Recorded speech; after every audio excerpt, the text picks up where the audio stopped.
તો ના પાડે છે. છોકરાઓ એટલે માના કાળજાનો ટુકડો. બાપા સમજાવે છે કે આપણે પારકા કામ કરી કરીને મરી જશું ને તો આને ઓલી અંગ્રેજી નિહાળમાં નહીં ભણાવી શક્યો.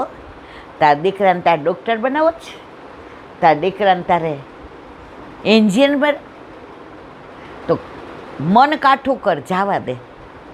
માં કઠણ કાળજે મોકલે, ભાઈ તમે કાગળ લખજો, ભાઈ તમે ફોન કરજો. આમ આખી રાત દીકરાને લઈને માં વાલ કરે, પ્રેમ કરે. જાય ત્યારે રોજ કાગળ આવે, ફોન આવે. ધીમે ધીમે બધું બંધ થયું.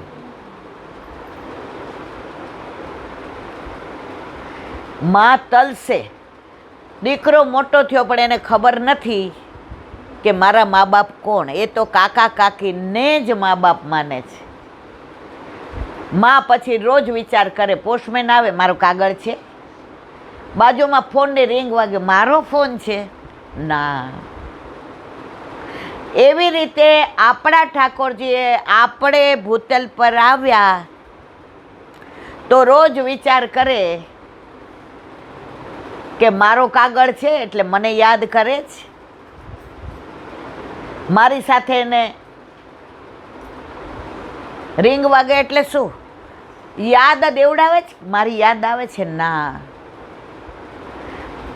અને પછી અંત સમયે માં વિચાર કરે છે કે હવે મારો દીકરો મને છેલ્લું પાણી પીવડાવવા આવશે નહીં. અને ત્યારે એને કોઈ મળી જાય છે ગામનું. લે, તું રવજીભાઈનો છે? હા. ના, રવજીભાઈ કાંતાબેન તારા મા બાપ નથી. હે, મારા મા બાપ તો એ જ છે. સ્કૂલમાં એ? ના, તારા મા બાપ તો સૌરાષ્ટ્રના ગામડામાં છે. એણે તને આમને આપ્યો ભણાવવા, તને ખબર નથી?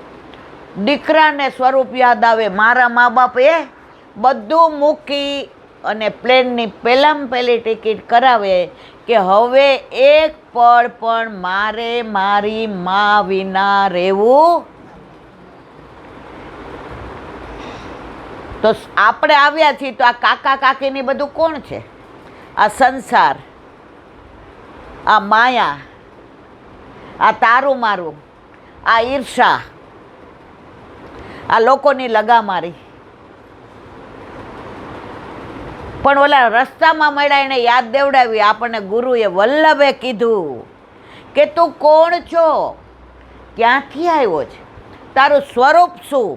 અને આપણે પહેલી જ ફ્લાઇટની અંદર એટલે કે તરત બ્રહ્મ સંબંધ લઈ અને ઠાકોરજી પુષ્ટ કરાવીએ તો જે દિવસે ઠાકોરજીનો ને આપણો વિરહ એક થયો અને ઠાકોરજી પુષ્ટ કરાવ્યા, ઠાકોરજીનો પાટોત્સવ. એક મિનિટ રીખો. એ જ આપણા ઠાકોરજીનો પાટોત્સવ. આમાં કેટલાને ઘરે પાટોત્સવ કરાય એવું છે? હાથ તો ઊંચો કરો. કેટલાને ઘરે ઠાકોરજી બિરાજે છે? નથી તાર ઘરે? પાટોત્સવ ક્યાં કરાય? પણ આવે તો ખરો ને, તારે પૂછ તો કરાવ્યા ને. તો આપણે બધાય વલ્લભના વાલા છીએ. અમે વલ્લભના માનીતા રાજ શ્રી. તમારી પાસે કીર્તન છે વલ્લભનું? બીજું અમે વલ્લભના લાડીલા રાજ શ્રી કૃષ્ણ શરણ. આમાં જેટલાના ઘરે ઠાકોરજી બિરાજે છે ને એમાં કોઈ મિશ્રી દૂધ ધરે છે, કોઈ દૂધગર ધરે છે, કોઈ ફીકા સુધી પહોંચે છે, કોઈ સખડી ધરે છે અને કોઈ આઠે યામની સેવા કરે છે. પણ વલ્લભને બધાય વાલા છે હો મારા વાલા. કોઈ વાલું દવલું નથી. 7 દીકરા હોય ને એમાં કોઈ ડૉક્ટર હોય, કોઈ વકીલ હોય, કોઈ રાજકારણી હોય અને કોઈ રિક્ષા ચલાવતો હોય ને તો એને રિક્ષા ચલાવતો વાળો એટલો જ વાલો હોય જેટલો ડૉક્ટર વાલો હોય એટલો, પણ જેના ઘરે નથી બિરાજતા એને હજી તાપ નથી, હજી એને વિરહ નથી, એને દુનિયાનો ડર લાગે છે.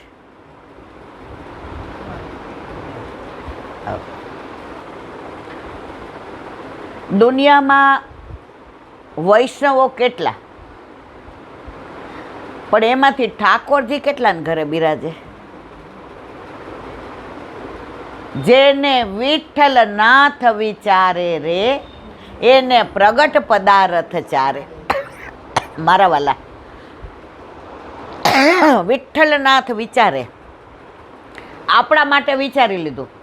આપણા કોઈ દોષ જોયા? આપણા અપરાધ જોયા? આપણો દેખાવ જોયો? આપણી ડિગ્રી જોઈ? આપણી જાતિ જોઈ? જેવો છું એવો તું મારો. આખા દુનિયાના આચાર્ય એમ કે સારો એ મારો. વલ્લભ શું કે મારો એ સારો, મારો એ સારો. તો આપણે બધા જેવા છેવા, જેવો તેવો છું પણ તારો, હાથ પકડ પ્રભુ મારો. જેવા છીએ તેવા. રસ્તામાં જાતા હોય ને, હવે આપણી સાયકલ લઈને જતા હોય, અમે અહીંયા આવ્યા ને ત્યારે અમારી પાસે પૈસા નહોતા એટલે અમે એક સાયકલમાં બે જતા હતા. તો બગડે અને રસ્તામાં કોઈ એવું મળી જાય મર્સિડીઝવાળું, સાયકલ બગડી, બેસી જાઓ, ઉતારી દો. હવે રસ્તામાં એવી ઓળખાણ થઈ જાય, આ સાયકલ હાલે એમ નથી, સ્કૂટર લઈ લ્યો. આપણે કંઈ હમણાં નહીં એવું ન કહેવાય કે અમારી પાસે પૈસા નથી, અમે 3 કપડે ઘરમાં નીકળી ગયા છીએ. આપણે શું કંઈ ના વ્યવસ્થા થશે. મારું જૂનું સ્કૂટર પડ્યું છે ને વેચવાનું, તમે ક્રમે ક્રમે પૈસા દેજો. તો આપણા જીવનમાં પણ આપણી કામવાળી કે આપણા ઇસ્ત્રી કરવાવાળા ભાઈ કે આપણા ડ્રાઈવર એ વૈષ્ણવ હોય તો આપણે ઓલા મર્સિડીઝવાળાને ને એનામાં ભેદભાવ રાખીએ? પ્રસાદ લેવડાવીએ તો બેયને લેવડાવીએ કે નહીં? તો આપણો વલ્લભ આપણા બધાયમાં ક્યાંય ભેદભાવ રાખતો નથી. દુનિયામાં આટલા વૈષ્ણવ છે ને, એમાં બધાના ઘરે પાટોત્સવ નથી આવતા. કારણ જેણે પુષ્ટ ન કરાવ્યા હોય એના ઘરે પાટોત્સવ આવે. મારા વાલા, દીકરો કે દીકરી ન હોય તો એનો જન્મદિવસ ઉજવાય, ઉછીના દીકરાના ઉજવાય. સમજ્યા કે નહીં? પછી વારંવાર મારે આ કહેવું પડે ને, પણ હું તો આ બધા માટે કહું છું, કોઈ એક માટે નથી કહેતી, એટલે કોઈએ ખોટું લગાડવું નહીં. કાલે અમે એક જણના ઘરે ગયા મિલનભાઈ, હમણાં નામ દેવાઈ જાય તા દાદા હતો, કરોડોપતિ. એના ઘરે ઠાકોરજી બિરાજે. નીચે મકાન મોટું એટલે આપણે વર્ણન ન કરીએ એટલું, ઉપર બધું ઠાકોરજીનો માળ. એટલે મેં કીધું કે તમારે વાઈફને તકલીફ છે તો નીચે તમારે ઠાકોરજી રખાય ને, ઉપર તમે આખો માળ. એને ભાવ કેવો જ ખબર છે ઈલાબેન? ઉપર ધબધબ થાય તો ઠાકોરજીનો અવાજ આવે ને. આપણે ઠાકોરજી ઉપર આવ્યા ને, ઠાકોરજી આપણા ઉપર હોવા જોઈએ, એટલે આપણા ઠાકોરજી તો ઉપર જ. દૂધ ઘર જુદું રૂમ, સખડીનું જુદું, ગેસ જુદો, સખડીનું ફ્રીજ જુદું, સખડીનું દૂધઘરનું ફ્રીજ જુદું, સખડીનો દૂધઘરનો ગેસ જુદો. ગાય એમની ફેક્ટરીમાં બાંધેલી, એ ગાયનું દૂધ જ ઠાકોરજીને ધરાવવાનું, બહારનું કાંઈ ધરાવવાનું નહીં. હતા દાદા, હજી પરાકાષ્ઠા કહું એમની. રસ્તામાં અમને તેડવા આવ્યા હતા, કારણ કે હવે આ ગાડી આટલી બધી ચલાવતા નથી, એટલે ધીમેકથી મને પૂછ્યું, એ કે આપણે ઠાકોરજીના વસ્ત્ર વાઘા ક્યાં કરાવો છો? આપણે ઓલું સહજ જ બોલીએ ને, કે અમે કાં વ્રજધામથી લાવીએ ને કાં શ્રીનાથજીથી લાવીએ. એટલે કાઠિયાવાડના વૈષ્ણવ હતા ને માંજેલા હતા. તમે એટલે 2 જણા હૈસા. એટલે મેં કીધું તમે ક્યાં કરાવો છો? મને કે એલા બેન સાચું કહું? મેં એ કે 12 મહિને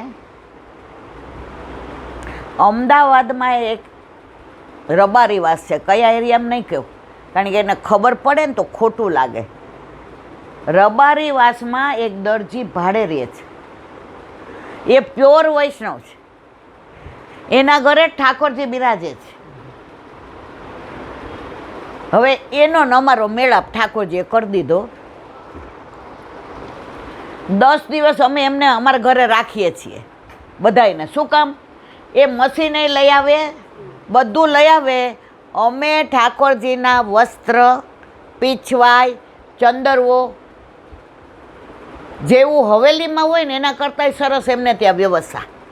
ચાંદીનો હિંડોળો તો આપણે રાજી થઈ જઈએ. તો એ દરજી અમારા ઘરે 10 દી રહે, બહારનું ખાવાનું નહીં, પીવાનું નહીં, બહાર જવાનું નહીં.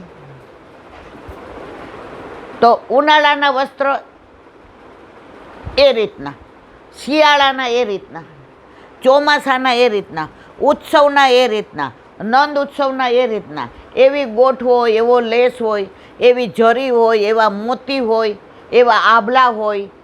હવે આખા ઓલા ઠકરાણી ત્રીજના બધા કાચના હિંડોળા ને બધું. એટલે અમારા ઠાકોરજીને તો બહારનું કાંઈ ફાવતું જ નથી. મને કે તમે કહેતા હો તો મેં કીધું બસ અમારે કાંઈ કહેવું નથી, અમે 12 જ છીએ. સાચું આપણે સાચું જ કહેવાનું. આપણે તો બહારનું જ બધા વસ્ત્રોને લઈને ધરાવીએ, કાં શ્રીનાથજીથી લાવીએ અને કાં વ્રજધામથી લાવીએ. હજી પરાકાષ્ઠા સાંભળો, અબજોપતિ. આ વિડીયોનું પૂરું થાય ને પછી એનું નામ દઉં ને તમે એમ કહેશો ઓહો હો હો હો. પછી સત્સંગને વિરામ આપ્યો એટલે ભાઈ ઊભા થયા આમ જભો. એનો બર્થડે હતો. એ કે વરસથી વિચાર કરતા હતા કે તમે હા પાડશો કે ના પાડશો, કારણ કે હમણાં તમારી તબિયત એવી હતી. એટલે એમને 60મું વરસ બેસતું હતું. એટલે કે મારી ઈચ્છા એ જ હતી કે એકવાર તમે આવો ને મને મારી હારે મારા વૈષ્ણવને ઊભા થઈને હાથે ગાંઠિયા, ફાફડા કેવા હતા અને વણેલા જેટલા આવ્યા હતા બધાને પોતાના હાથે. મને કે આ છે ને જેને ફાવે એને જ ફાવે. અને આવા ફાફડાને વણેલા અમે ક્યાંય ચાખ્યા નથી, ઠાકોરજીને ધરાવેલા. હજી પરાકાષ્ઠા. આટલા વર્ષોથી એમને ત્યાં ઠાકોરજી બિરાજે, એક દિવસ કોઈને ત્યાં ઠાકોરજી પધરાવ્યા નથી. મેં કીધું કોકનો ફોન? એ કે અમારા સગાવાલામાં મને બહુ બધા પ્રેમ કરે છે ઈલા બેન. એટલે મેં બધાને વિનંતી કરી, 5 બહેનો છે. સગાવાલા કેટલા હોય અને સૌરાષ્ટ્રમાં તો બહુ હોય, કે 16મે દિવસે મને રાત્રે ફોન કરવાનો. એટલે સવારે નાહી લઈએ એટલે મારા ઠાકોરજી એની નિકુંજ છોડીને બીજાની નિકુંજમાં ન જાય. બીજાની નિકુંજમાં જાય ઈલા બેન અને એને ગમી જાય ને પાછા મારી નિકુંજમાં. કેટલો ઉત્તમ ભાવ! આવા વૈષ્ણવને ત્યાં જઈએ ને, હવે જોકે બહુ ઓછી જાઉં છું, તબિયત જરાય સારી, આ બધું દુખાવો, પણ આવા વૈષ્ણવ ત્યાં જઈએ ને તો આપણે લઈને આવીએ, આપણે આપીને નથી આવતા. પછી મેં કીધું હવે તમે મને મૂકવા ન આવતા, અમને ઉબર કરી દો.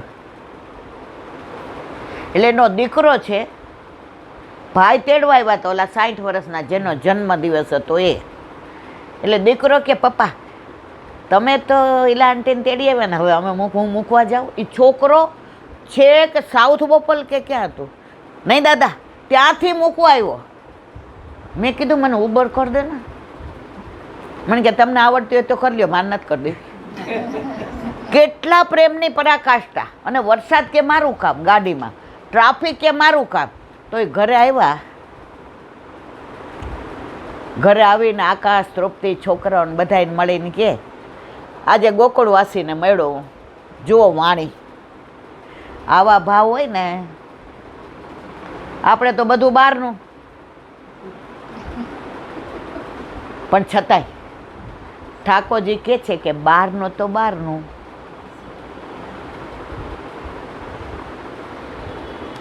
અમારા એક આમના ફ્રેન્ડ હતા,